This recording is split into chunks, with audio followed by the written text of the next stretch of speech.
Fala pessoal, sejam bem-vindos ao podcast Cara dos Esportes, nosso episódio sobre NBA de início da semana. Você que gosta de futebol americano também, aqui no feed, já tá lá no feed quando você estiver escutando.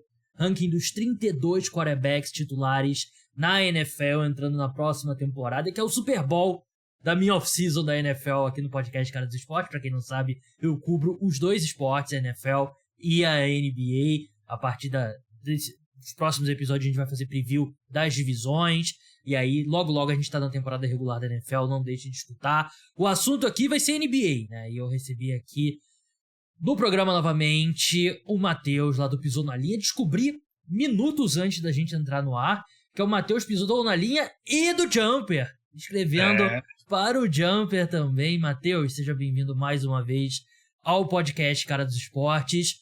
Off-season só no nome, né? Muita coisa pra gente falar sobre a NBA. Fala aí, rapaziada. Matheus do Pisou na Linha aqui. Mais uma participação com o meu amigo Gabriel aqui no Cara dos Esportes. Fico muito feliz de estar aqui para comentar um pouquinho de NBA com vocês. Na casa já, Matheus, a gente já participou. Foram 2 podcasts? Agora eu tô em dúvida. 2 ou 1? Porque o segundo... Esse é o terceiro. Terceiro, né? Porque teve um que foi outro membro do Pisou na Linha agora, sobre draft, né? Caralho, me fugiu o nome agora dele. Lucas, isso, pô. E isso. Foi muito elogiada a participação dele, cara, sabe muito de draft, foi bem legal. Mas o assunto agora são jogadores que estão na NBA, né? Porque o draft já passou, a primeira onda do mercado de free agent já passou também. Hoje no programa eu separei 3 tópicos bem importantes. A Copa NBA, que é a liga divulgou os grupos, detalhes, como vai ser o formato de disputa. E eu acho que é um assunto bem interessante. Eu quero a opinião do Matheus também. E quero passar para vocês, ouvintes, também, o que eu acho desse torneio. A gente vai falar de Boston Celtics também, porque é um dos times importantes. É um dos que mais mudou, talvez o que mais mudou. E eu parei para pensar, analisar e ler, escutar pessoas que eu respeito a opinião. Conversei um pouco sobre esse assunto no último episódio com a Drica e Varini lá do NBA das Minas, e eu tenho opiniões sobre o Boston Celtics, e eu quero também as opiniões do Matheus, e no final a gente vai falar sobre San Antonio Spurs, né, que teve uma notícia grande, que foi a renovação do contrato do Greg Popovich, que eu acho que é bem interessante. Mas vamos começar pela Copa NBA. E antes, claro, você que está escutando o podcast, não deixe de seguir lá no Spotify, se você escuta no aplicativo de podcast que você escute. Deixa 5 estrelas, porque ajuda bastante. Liga a notificação para receber alerta quando tiver episódio novo. Se você estiver no YouTube, se inscreve no canal. Estou postando outros vídeos além dos podcasts, então se inscreva lá, liga a notificação. Você pode assistir a gente, ao invés de só escutar também, pode deixar na aba ali enquanto você trabalha, que é uma boa alternativa. E se você que está no YouTube, escuta no Spotify também, ou no aplicativo de podcast, indo pro trabalho, voltando do trabalho, indo na academia, indo pra aula, pro colégio, pra faculdade, seja o que for, é uma boa forma de passar o tempo. Copa NBA, Matheus. A NBA anunciou os detalhes, serão 6 grupos, 3 grupos na Conferência Leste, 3 grupos na Conferência Oeste, 5 times cada. Os times se enfrentam, são 4 jogos, você vai enfrentar os 4 times do seu próprio grupo. 2 jogos em casa, 2 jogos fora. Não serão jogos a mais. Serão jogos que já contariam para a temporada regular. Todos os times se enfrentam na liga, claro. Esses jogos vão acontecer entre novembro e dezembro. O time primeiro colocado em cada grupo se classifica para os playoffs dessa Copa NBA. Vai ser... Tudo continua, temporada regular, playoffs, campeão, continua. Isso aqui é um torneio extra. Pense Copa do Brasil. A NBA tradicional é o Brasileirão e esse é a Copa do Brasil. 6 times se classificam e as 2 melhores campanhas, uma do Leste e outra do Oeste, se juntam também para completar 8 times. Você vai ter uma quartas de final, que ainda é tudo jogo dentro dos confrontos da temporada regular. E a gente vai ter um Final Four, uma semifinal e final que serão em Las Vegas, se não me engano, 7 e 9 de dezembro ou 9 e 11 de dezembro. Acho que é 7 e 9. Acho que é 7-9 também, mas tem um intervalo de um jogo, duas semifinais num dia, final no outro. A final vai ser o jogo extra, então o time que chegar na final vai disputar 83 jogos. Jogo único, vencer o campeão, é um título, e vai ter uma premiação grande em dinheiro também para os jogadores. Os grupos, para passar rapidamente aqui, antes de eu perguntar para passar a bola para o Matheus. Grupo 1, 76ers, Cavaliers, Hawks, Pacers e Pistons. Grupo 2, Bucks, Knicks, Heat, Wizards e Hornets. Grupo 3, Celtics, Nets, Raptors, Bulls e Magic. Agora no Oeste. Grupo 4, Grizzlies, Suns, Lakers, Jazz, Blazers, na minha opinião, grupo da morte.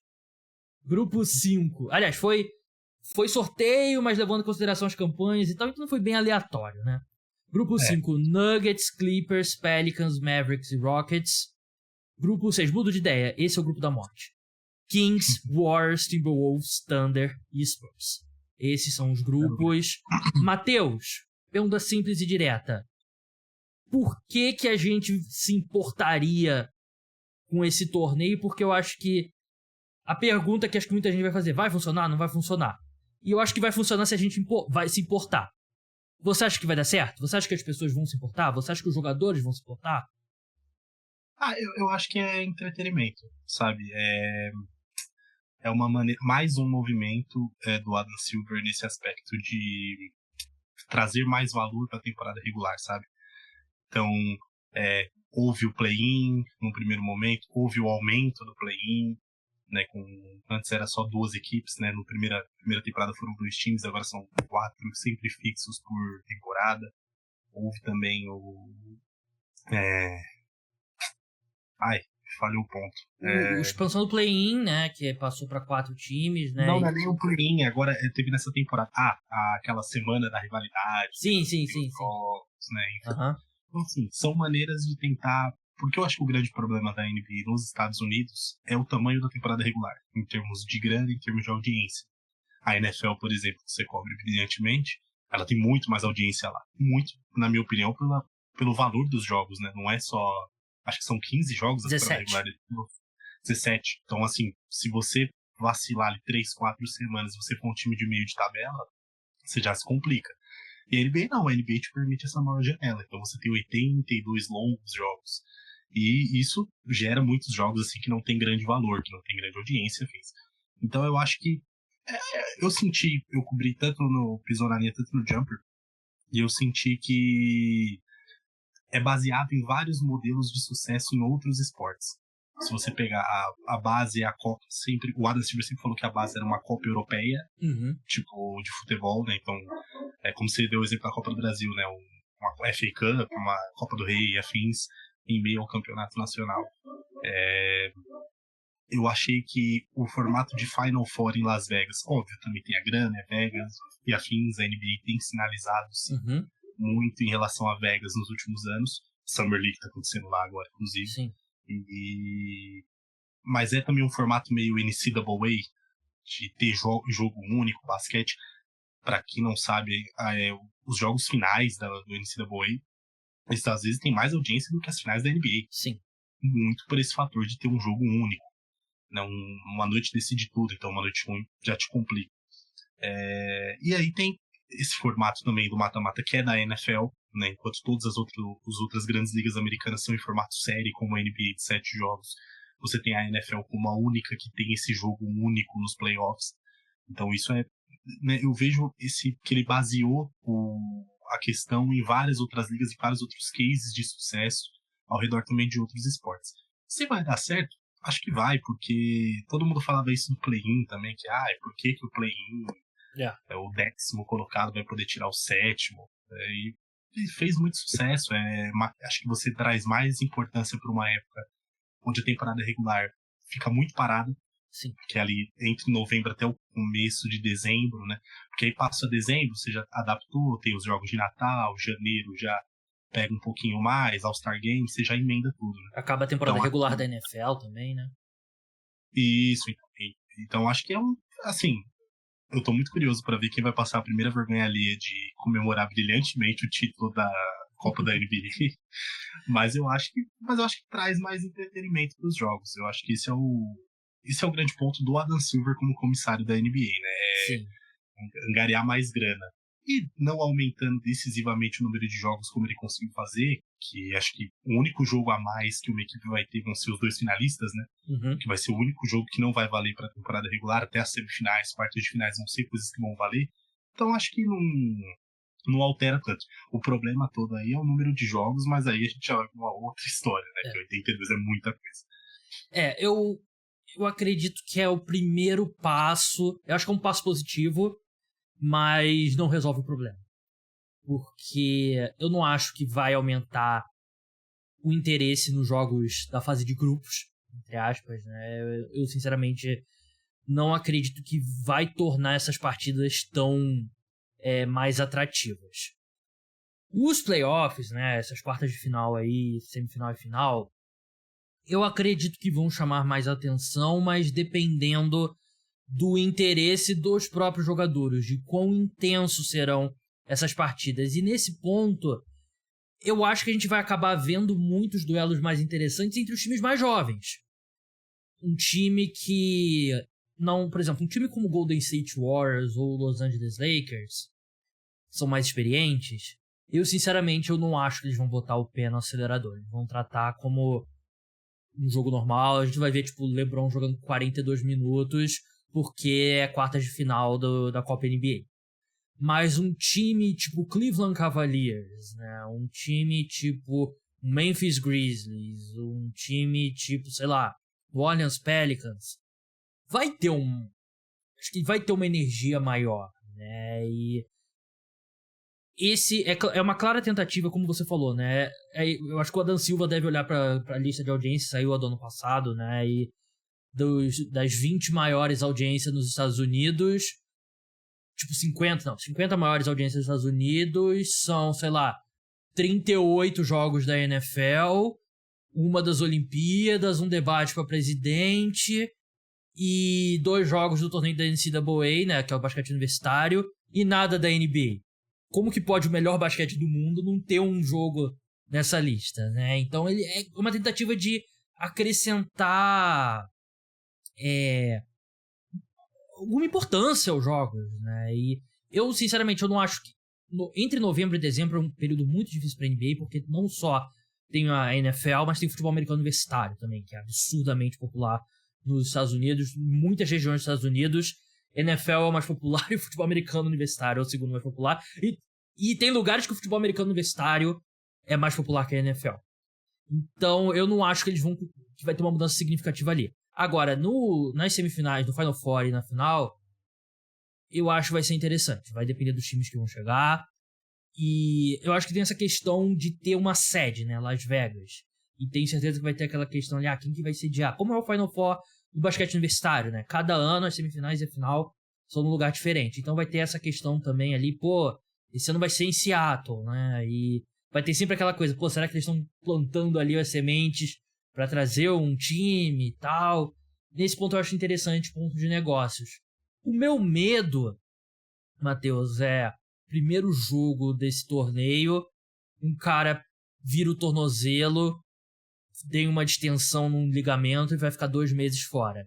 E aí no próximo jogo a gente começa a ver os times entrando com o time reserva. Porque eu acho que é uma possibilidade real. Sinceramente, eu acho que é uma possibilidade real. Acho que, assim como tudo na NBA nesses últimos anos, vai depender de como o LeBron vai encarar. Se o LeBron valorizar, eu acho que os outros jogadores vão seguir o caminho, né? Mas agora, se uma estrela ali já fica ali, aí calha de ser um jogo ali, o jogador ser poupado, eu acho que pode ser que não vá adiante. Eu consigo ver os 2 caminhos. É que nem você falou, eu acho que os jogos iniciais vão ser interessantes de acompanhar se vai ter essa energia maior, se vai ter esse ponto. Eu achei legal o formato, porque, nem você falou, né, o sorteio foi feito através de coeficiente, foi tipo Copa do Mundo, né? Uhum. Então, teve um pote com do primeiro ao terceiro, outro do quarto ao sexto, para ter esse equilíbrio. Então, tô curioso para ver como que isso vai ser encarado pelos próprios times, né? Tipo, como que isso vai ser visto no calendário, questão de back-to-back, de repente, que é uma coisa que pode acontecer. Então é interessante. Também estou bem interessado em ver como que vai ser esse Final Four na questão do engajamento. Quem que vai para Vegas para ver o jogo? A gente vai ver esse público meio de Summer League, que é um público assim, que não é torcida mesmo, né? O pessoal que tá lá, sim, curtindo Vegas e afins. Vai ter torcida que vai ir para lá, sei lá, tem todos esses pontos. Mas eu acho que sobre risco de lesão, é como eu disse, acho que o problema não tá na Copa da NBA. Acho que o problema vem antes, né? Sim. E aí a Copa da NBA, ele não aumenta o problema, mas não resolve. Então, esse é o termo, né, que fica pra questão toda. O problema da NBA é que, é como você falou no começo, né? Você tem 82 jogos, cada jogo vale muito pouco. E a única forma de você reduzir isso é você reduzindo o número de jogos. Pra se um time perder 2 partidas seguidas, ser importante. Pra um time, eu preciso vencer esse jogo aqui porque eu tô caindo na classificação. E eu acho que é uma tentativa de dar mais valor pros jogos, mas os jogos da fase de grupo eu não acho que vão ter uma diferença. A questão é, será que é um plano de você aumentar a renda para no futuro você compensar o que os donos vão perder reduzindo os jogos? De repente você acrescenta um pouco ali em cima com esse torneio e aí no próximo CBA você reduz de 82 para 75 jogos. Na outra para 70 jogos. Porque, assim, tem 2 lados do argumento. Assim, se a pessoa não gosta de NBA, não vai ser porque vai ter menos jogos que a pessoa vai gostar mais. No outro ponto, eu que torço pros Pistons. Eu não vejo todos os jogos dos Pistons. E eu não... sei lá, vejo metade, nem isso. Muito longe disso. E eu sei que se o Pistons perder na terça-feira, vai ter um jogo na quinta, vai ter um jogo na sexta, e depois vai ter um jogo no domingo. E nenhum jogo vale. Nenhum jogo vale de verdade, assim, pros times que...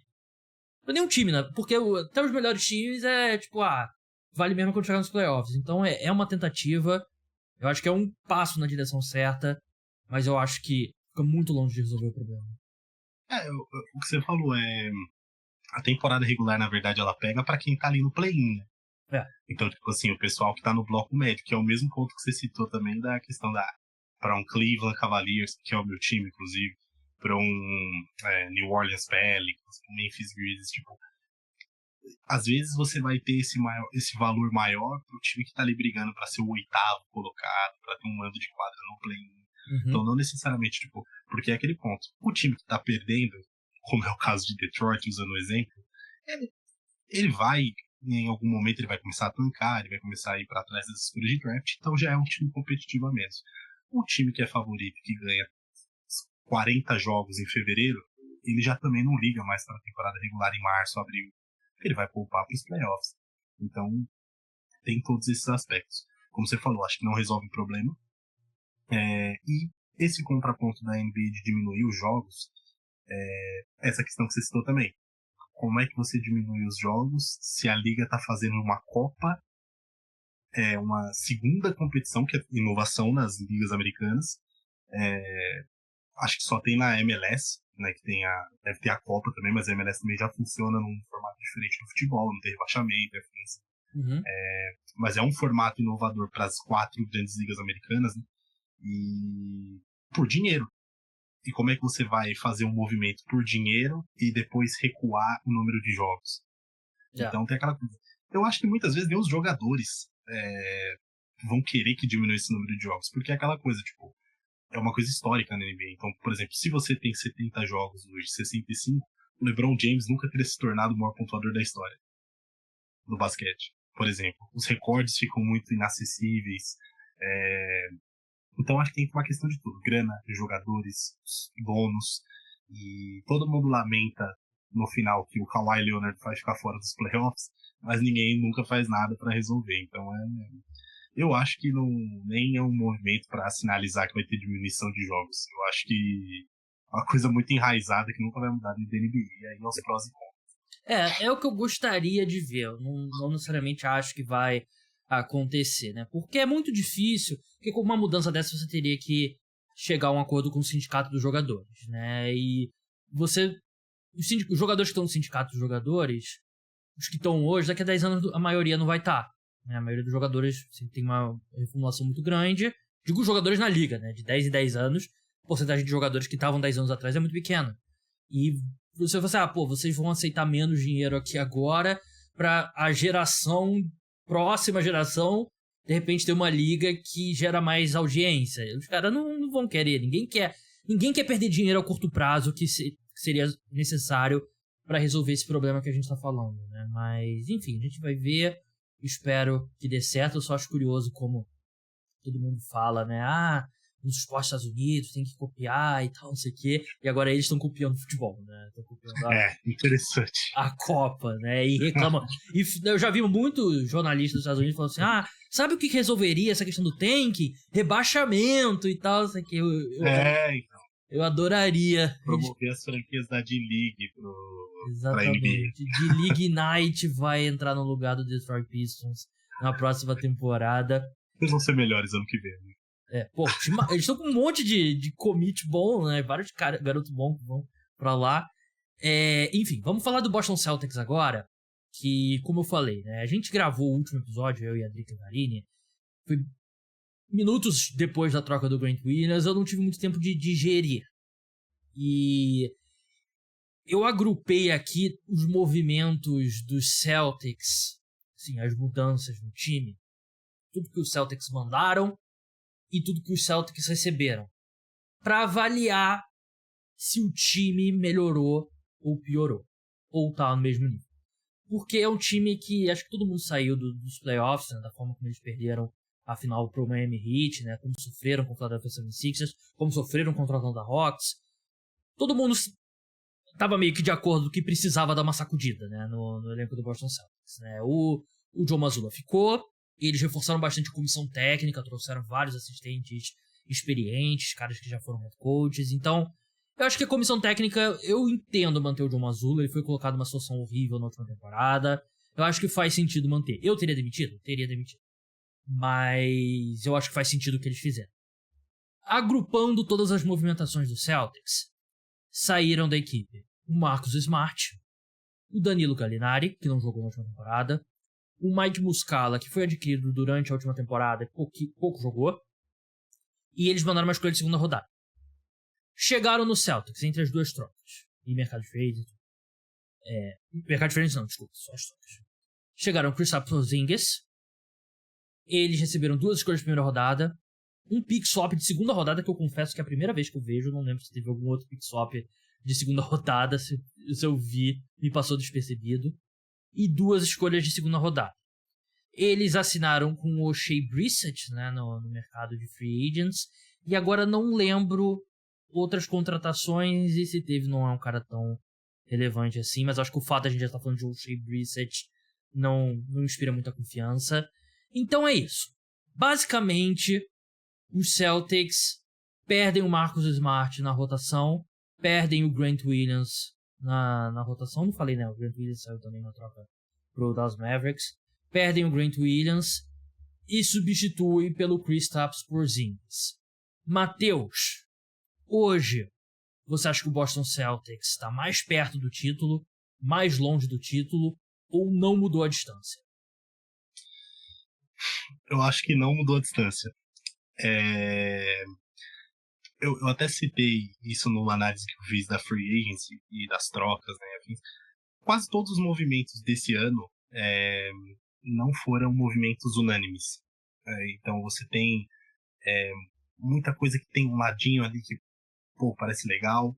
E no caso dessa adição do Porzingis, para mim, você adicionar um terceiro pontuador de 20 pontos por jogo em Boston. Eu acho que isso alivia bem a produção do Jaylen Brown, do Jason Tatum e afins. Mas ao mesmo tempo, tem 2 pontos que perder o Marcus Smart é muito complicado. Óbvio, o principal defensivamente. Aí você vai falar, não, mas eles têm o Derrick White, não, eles têm uma rotação até de pivôs muito boa. O Porzingis evoluiu muito como protetor de aro nos últimos anos. Estatisticamente é um dos melhores pivôs defendendo em drop na NBA. Robert Williams, né, não precisamos apresentar, o Horford não precisamos apresentar. O Derrick White é um ótimo defensor, Jason Tatum e Jaylen Brown também fazem bom trabalho. O ponto uma coisa que é muito subestimada na NBA é a questão da comunicação, do líder defensivo. E acho que o Smart é esse cara. É o cara que responsabiliza, é o cara que faz as leituras, que é o técnico dentro de quadra muitas vezes. Então eu acho que esse é um problema para Boston num primeiro momento. Segundo momento é que tem uma narrativa muito forte de que o Marcus Smart armava mal o Boston Celtics na última temporada. Se você for parar para pensar estatisticamente, não é verdade. Smart, por exemplo, entre todos os jogadores do Boston Celtics na última temporada, o segundo do elenco em que, quando estava em quadro, o time tinha mais assistências era o Marcus Smart, abaixo só do Derrick White. Uma distância mínima, alguma coisa entre 27.8 pro Derrick White e 27.7 pro Smart. Não lembro agora com exatidão, mas é uma distância assim bem pequena. Então, não acho que ele é um armador, Chris Paul, um cara gênio. Não é. Mas ele é um facilitador muito honesto. E ele melhorou, ele evoluiu nesses 2 anos. Uhum. O melhor Boston Celtics, que teve Kyrie Irving, que teve Kemba Walker, que teve Isaiah Thomas no auge, foi o Boston Celtics que teve o Marcus Smart como armador. Então, eu acho que ele facilitava muito essa questão do jogo, da questão de facilitação ofensiva, que foi um movimento que o Boston fez, principalmente quando trouxe o Udoka um ano antes da da efetivação do Joe Mazzulla. Então eu acho que o Boston também perde ofensivamente. Sim. Porque é aquela questão. O grande problema talvez fosse ter um cara. Seria importante ter esse cara que faz 20 pontos por jogo também? Seria. Porque tem poucos times da NBA que tem 3 caras que podem fazer 20 pontos por jogo. Então, obviamente, isso é uma produção muito grande. Mas a questão de Boston, para mim, o grande problema do ofensivo do Celtics é o fluxo ofensivo. É como você comete turnovers. É como você tem os Jays sendo inconsistentes. Então, o Jaylen Brown é uma máquina de turnovers. O Tatum é uma máquina de inconsistência. Tanto na questão de turnovers, tanto até na questão de, às vezes, seleção de arremesso, que é um problema que ele tem desde que ele entrou na NBA. Então, você tem esses pontos que, o Boston vai ter o Malcolm Brogdon, vai ter o Derrick White. Mas será que eles vão dar conta disso na armação? Ano passado tinha 3 e não deu certo. Então, o último que eu trocaria era o Smart. Eu tinha gostado da troca, a primeira que saiu, que foi pelo Brogdon. Eu tinha gostado. Porque o Brogdon, além de não ter sido tão assim... Ele teve lesão, ele jogou bem até os playoffs, mas ele teve a lesão contra Miami. Mas o grande ponto é que, defensivamente, ele era o menos praticável dos 3 nos playoffs. Então a defesa de Boston caía muito com o Malcolm Brogdon. E eu sou muito fã do Brogdon, eu acho que ele é um armador interessante, comete pouquíssimos turnovers. Se você pegar essa questão de criação dos 3, ele é o melhor. Mas o Brogdon também é um jogador que tem muita lesão. Então, tem esse ponto. Então, acho que não mudou a distância, honestamente. Eu acho que você tem pontos onde você melhora, mas a grande questão do Boston, que é essa questão do fluxo ofensivo, eu acho que você perde. Então, ganha mais um pontuador, mas como você vai fazer que ele faça 20 pontos por jogo? É a grande questão agora. Eu acho que o Celtics meio que pegou aquele globo de neve, né, e deu uma sacudida. E eu concordo com você. Eu acho que a equipe basicamente tem... Eu acho que o teto, a melhor versão desse time do Celtics, eu acho que não é tão diferente da... Acho que é melhor. A melhor versão, que tudo dê certo, é melhor. Mas eu acho que a amplitude negativa também é maior. Então eu acho que no geral fica meio que elas por elas. Porque você... E é um ponto que... Estava escutando o Zach Lowe falando sobre isso no podcast dele. O Porzingis é um cara que ele para muito a bola. Você já tem 2 caras que param muito a bola, né? O Tatum e o Jaylen Brown.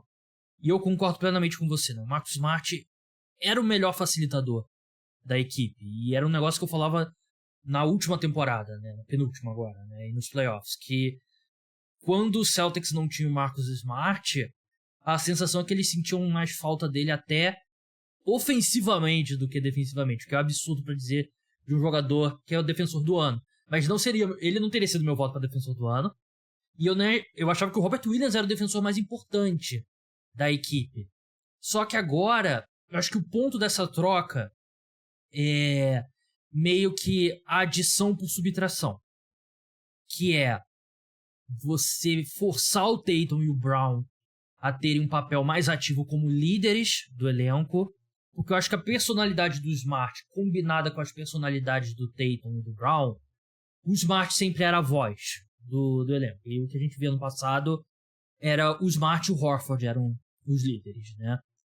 E eu acho que é mais uma questão de querer forçar isso no Tatum e no Brown. E a questão técnica também é dar mais espaço pro Derek White. Porque o Derek White jogou melhor que o Marcus Smart na última temporada.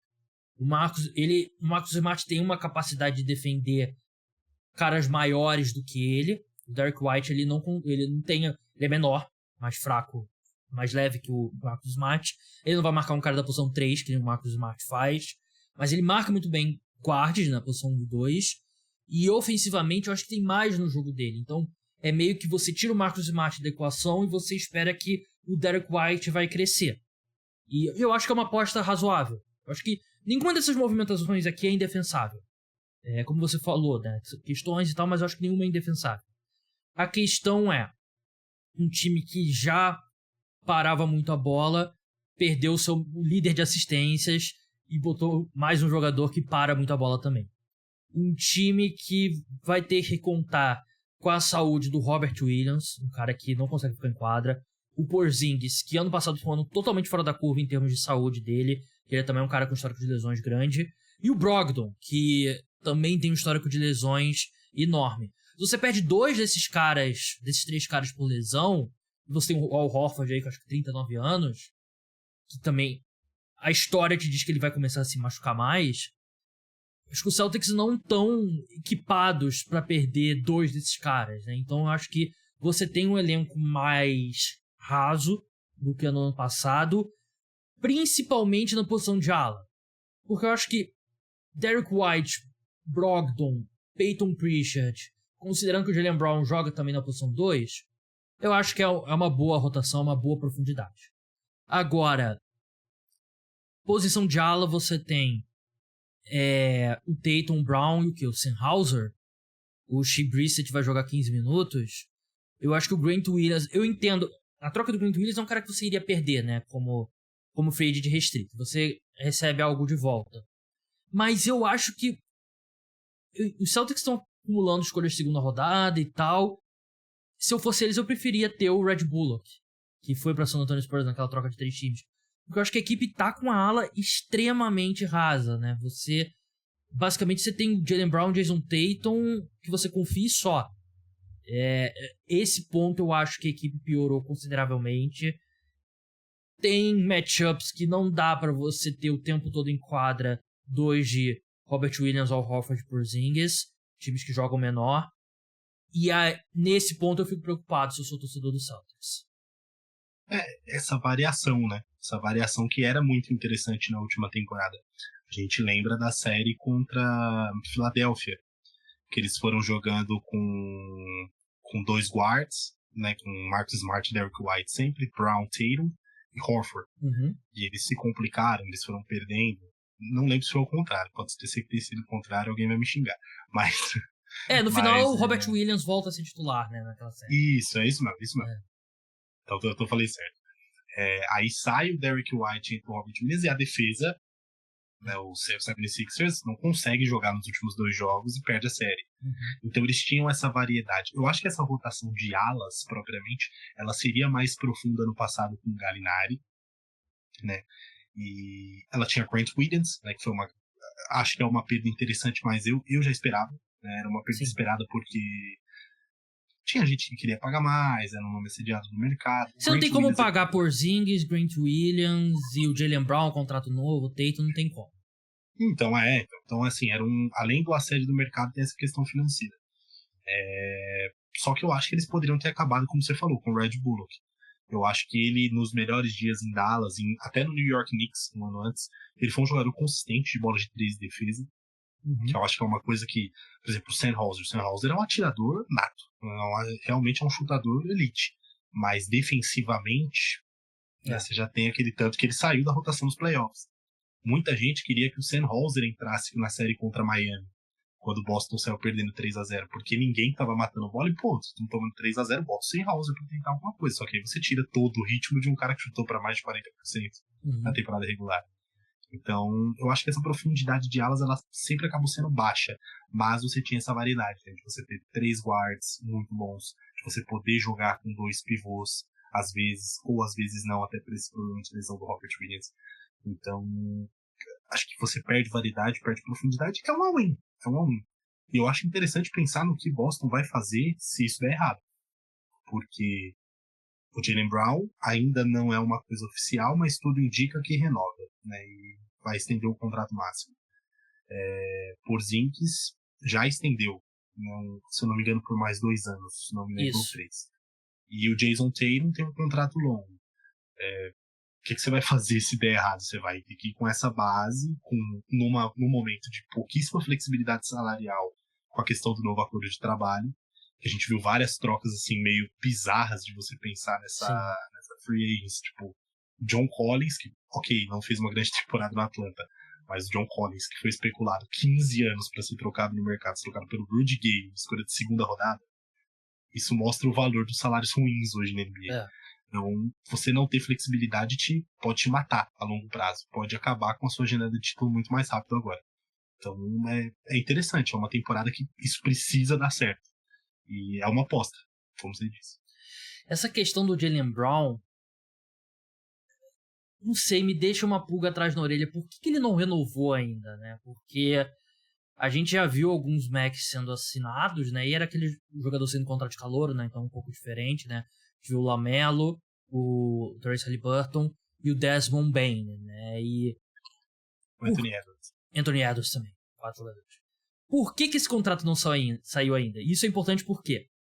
Porque se o Jaylen Brown renovar o contrato dele agora, ele não pode ser trocado.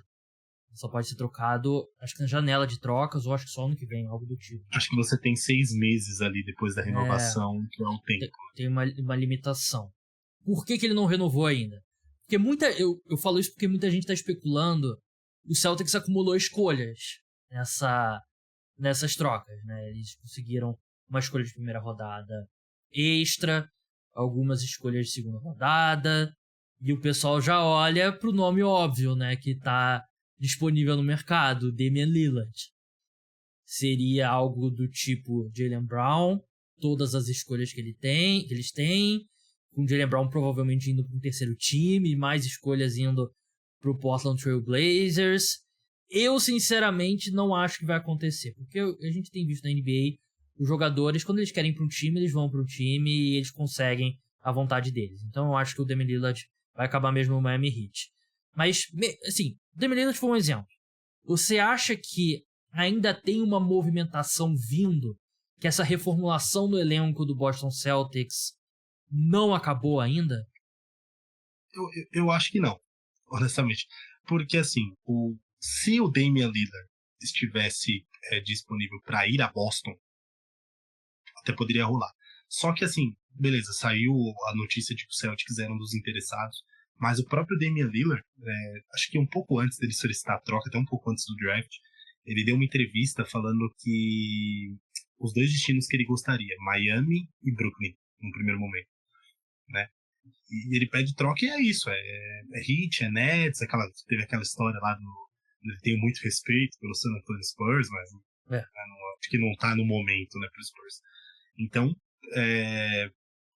você olha para os outros nomes que podem estar disponíveis no mercado. Será que o Pascal Siakam, que é um cara que eu gosto muito, será que ele vai ser um upgrade em relação ao Jaylen Brown? Será que é o Karl Anthony Towns? Mas como é que você vai pegar o Karl Anthony Towns se você já pegou o Porzingis, o Al Horford, né, o Robert Williams dentro do seu elenco? Então, assim, eu acho que pelos nomes é muito difícil que haja uma troca. O Jaylen Brown ficou disponível para ter essa extensão, acho que no dia 6, que foi quinta-feira, eu acho. Então, acho que é uma questão, assim, acho que Boston pode até explorar alguma movimentação, mas acho que no fim eles renovam, porque é aquela coisa, não tem muita gente disponível, é melhor, que vai te dar um upgrade muito claro, e o cara que tá disponível, que daria o upgrade, não quer ir pra lá, então acho que vai ser Jaylen Brown no Celtics, contrato máximo.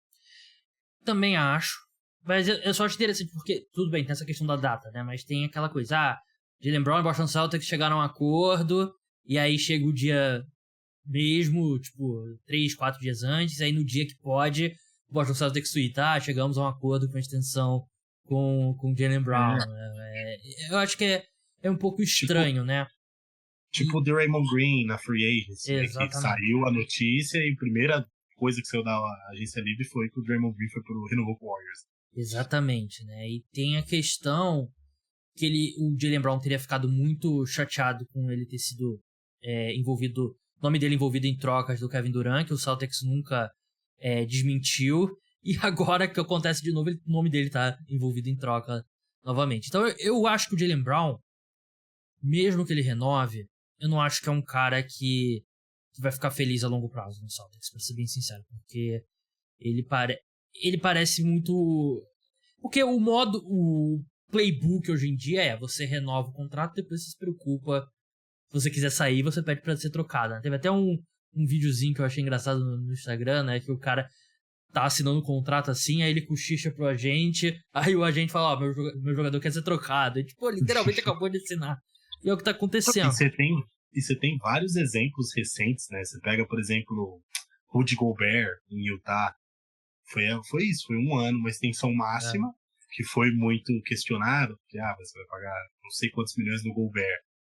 Mas assim, se o Utah não paga, perde de graça. E olha o pacote que o Utah pegou dele depois, Walker Kessler, um monte de pique. Então assim, eu também, eu acho que eu tenho esse mesmo feeling que você. Eu acho que inclusive se Boston não ganha o campeonato, ou não fica naquela sensação de quase, que eu acho que ela é muito importante. Eu acho que o Clippers é um time que representa muito isso. Eu lembro que quando acabou a bolha e o Clippers perdeu pra Denver, todo mundo escrachou o Clippers, que não sei o quê. Aí 1 ano depois, quase ganha do Phoenix Suns sem o Kawhi. Poucas mudanças, né? O time que adicionou algumas peças, perdeu outras, mas poucas mudanças. Vamos manter a base. E o Clippers vive assim, 1 ano é no quase, outro ano é fracasso. Então acho que o Celtics tem que pelo menos passar essa sensação de quase. Que foi até passada pelo Miami, mas o 3-0 pesa muito. O Miami ser um time pior, na concepção da palavra, pra mim, ainda, mesmo que o Heat tenha superado o Celtics, o Heat é um time pior que Boston, ele passa essa sensação de fracasso. E eu acho que quem roda, se Boston fracassar mais 1 ano, é o Jaylen Brown. Sim. Com certeza. E não só ele, tem o Brogdon também, né? Que mesmo que ele jogue, ele é um cara que ele sabia que o Celtics chegou a trocar ele, né? Só que Só que por causa da questão do limite lá, da data, o Clippers falou, não vou trocar sem fazer um exame médico dele, né? Porque o Brogdon tem esse histórico de lesões. E ele é um cara que ele sabia que o Celtics, na cabeça dele, chegaram a trocar o Brogdon, né? Só que não deu certo por conta das datas e a questão do exame médico, né? Então, sei lá, eu acho que tem um potencial para o time, para resumir a conversa. Eu acho que o Celtics tem potencial para ser um time melhor do que na última temporada, mas eu acho que o risco para baixo de dar errado aumenta um pouco, mas mesmo que dê errado, eu acho que é um time que tava precisando dar uma sacudida. Você falou um ponto que, assim, matou a conversa no começo, que foi quando você citou. Eu acho que com essa troca eles esperam que o Derrick White dê um salto. Eu acho que é isso.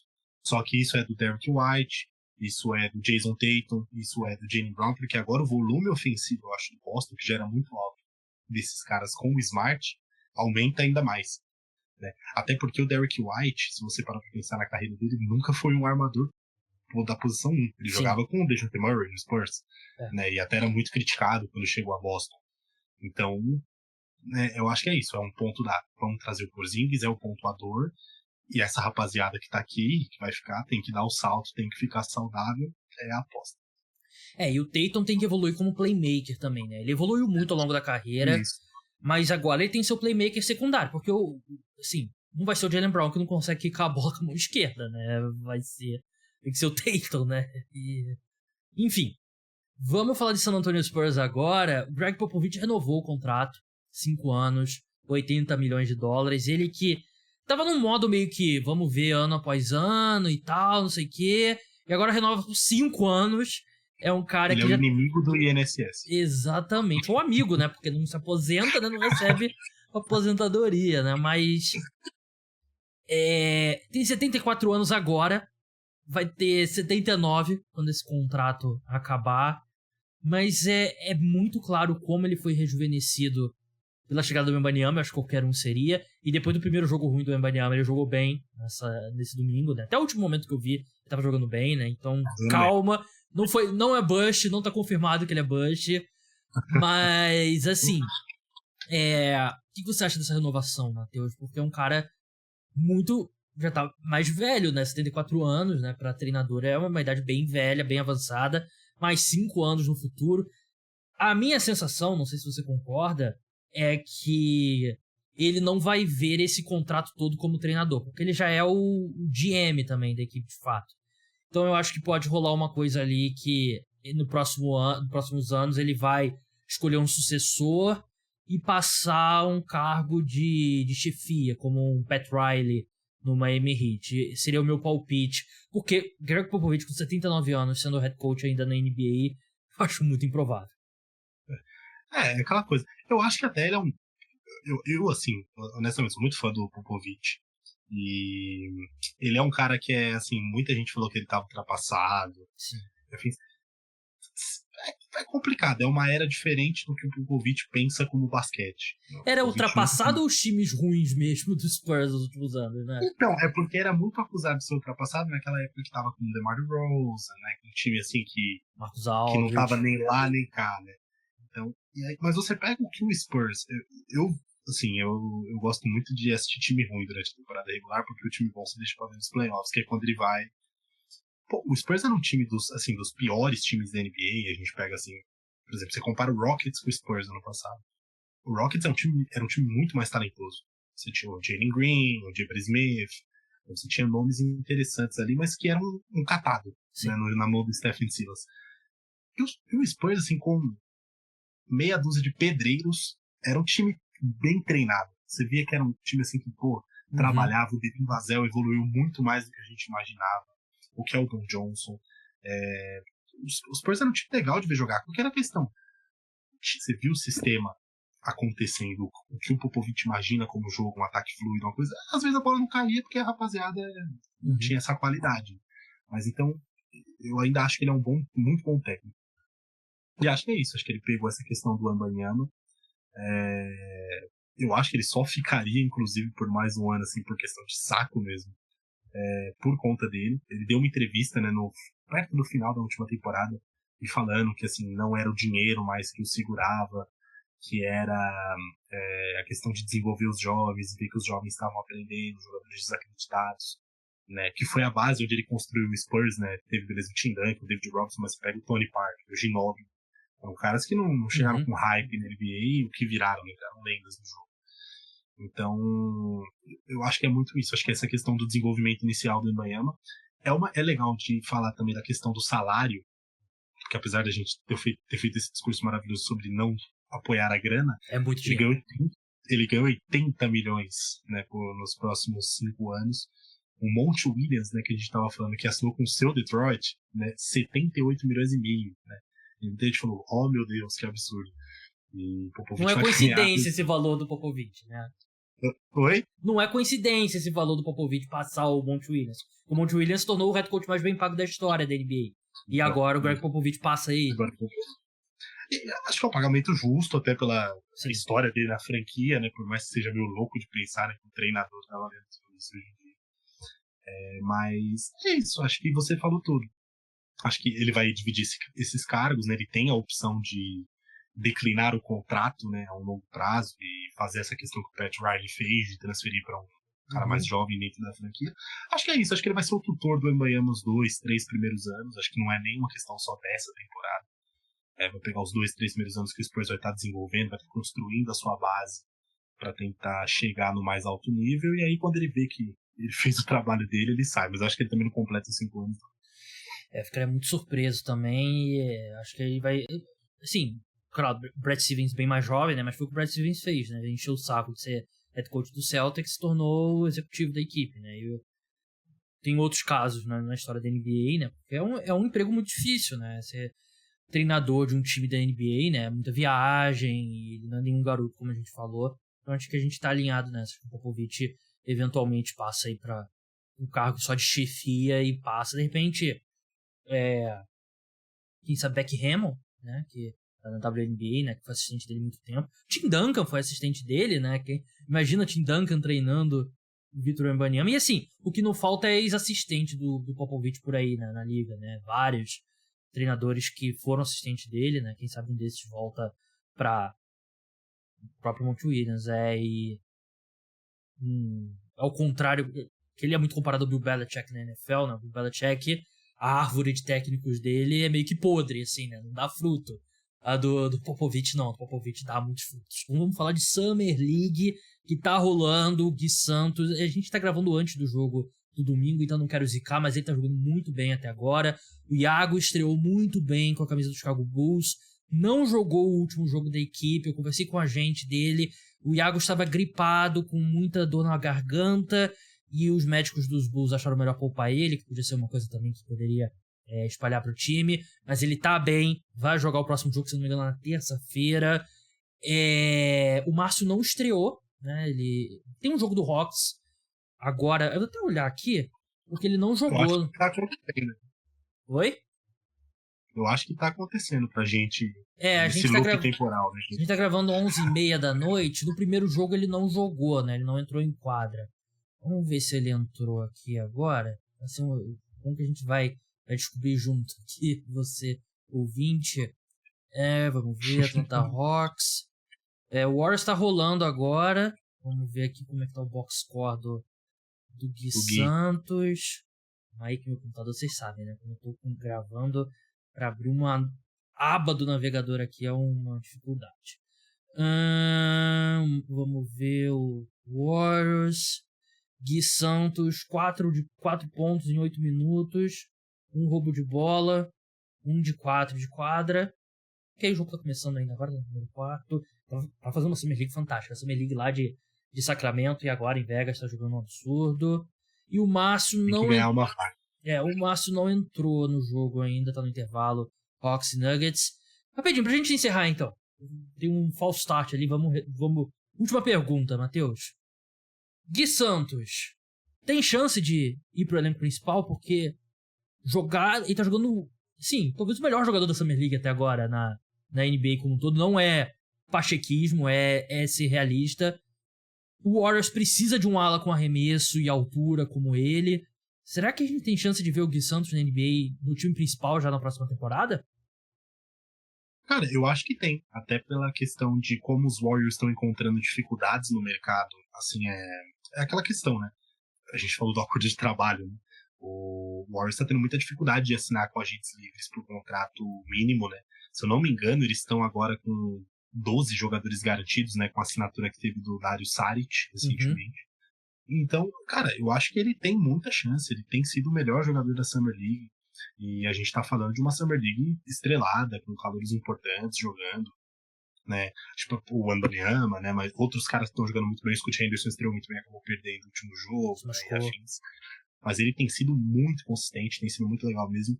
Não acho que ele vai ter, num primeiro momento, se ele conseguir a vaga, um papel de destaque dentro do Warriors, mas eu acho que ele tem total condição de pegar uma dessas últimas 3 vagas, pelo que tem feito, pela dificuldade do Warriors no mercado. Eu acho que vai dar bom. Cara, ele tá jogando muito bem mesmo. Não, de novo, não é só porque é brasileiro. Ele tá arremessando muito bem. E ele tá com um arsenal de movimentos para chegar na sexta que é impressionante e muito forte também, né? Eu acho que ele tá visivelmente mais forte do que na última Summer League. E ele tem assim, os jogadores têm aquele movimento, signature move, né? Aquele que é o movimento ali, o arremesso, que é o característico do jogador. O Gui tá com um spin ali, um giro, que ninguém consegue parar. Foi assim que ele botou o Brandon Miller no bolso. E ele fez o que quis com o Brandon Miller, a segunda escolha do draft. Levou pra escolha. É impressionante, ele tá jogando muito bem mesmo. E torço muito. Eu acho que, eu concordo com você, eu acho que a gente tem grande chance de ver ele no elenco principal, mas jogar minutos regulares é outra história, até porque o Kerr não é um cara que gosta muito de botar os garotos pra jogarem, né? Demora. Apesar dele ser um cara que tem, assim, que tem características que o Kerr gosta em calouros, né? Sim. A questão do arremesso, a questão de como ele tem atacado os espaços do perímetro, né? As infiltrações, como você citou, os spins. Então acho que as características dele também ajudam nessa questão. Assim como o outro calouro deles, que é o Brandin Budzinski. Isso, tá jogando bem também. O jogador ele faz muito sentido pro que o Warriors gosta. Tá jogando bem também. Acho que eles podem tentar mais talvez um pivô no mercado aí, de repente mais um pivô, algum ala, assim, via agência livre, e tentar no fim preencher essas duas vagas com o Gui e o calouro que eles draftaram. Eu acho que a contratação do Saric atrapalha um pouquinho, né? Porque eu acho que o Gui, o Warriors deve pensar como um cara da posição 4, posição 3, né? Ele tem tamanho pra jogar como um stretch 4, né? Então, acho que prejudica um pouquinho. E pra encerrar a Summer League, o Wembanyama, o segundo jogo foi bem melhor do que o primeiro. O Scoot Henderson se machucou. Acho difícil a gente ver ele de novo na Summer League. Não sei se tá confirmado, mas se não tiver confirmado, eu já digo aqui que eu acho que dificilmente a gente vai ver ele de novo. E o Amen Thompson saiu machucado também, né? Do jogo do o Amen tá fora mesmo. Bem, é isso. Nosso podcast de início de semana sobre NBA. Matheus, muito obrigado pela sua participação. Como é que o pessoal acompanha o teu trabalho? Pisou na linha, no Jumper? Como é que o pessoal acompanha? Bom, rapaziada, agora a gente pisou na linha além do perfil no Twitter, a gente também tá no Instagram. Olha só. Então, vocês sigam lá no Instagram, a gente tá com o _ pisou na linha. No Twitter é só pisou na linha mesmo. A gente cobre todos os times da NBA, já falei isso aqui algumas vezes. Então segue lá que a gente tem um trabalho bem legal, tanto com a minha abordagem, que é um pouco mais sobre os jogadores atuais, tem gente especialista em draft, tem de tudo um pouco lá. Então confere lá no Twitter e no Instagram. E tô na Jumper Brasil também, se vocês gostam do meu trabalho, tô escrevendo pra lá, comecei recentemente. Experiência muito legal tá sendo. Então também entre no site da Jumper, sigam a Jumper nas redes sociais, YouTube, Instagram, Twitter, eles têm tudo. E é isso. Sigam também o Cara dos Esportes, que o cara é brabo. O podcast Cara dos Esportes volta nessa noite de quarta-feira, manhã de quinta-feira. Vai ter episódio de NFL antes disso, exclusivo para apoiadores. Até a próxima. Tchau!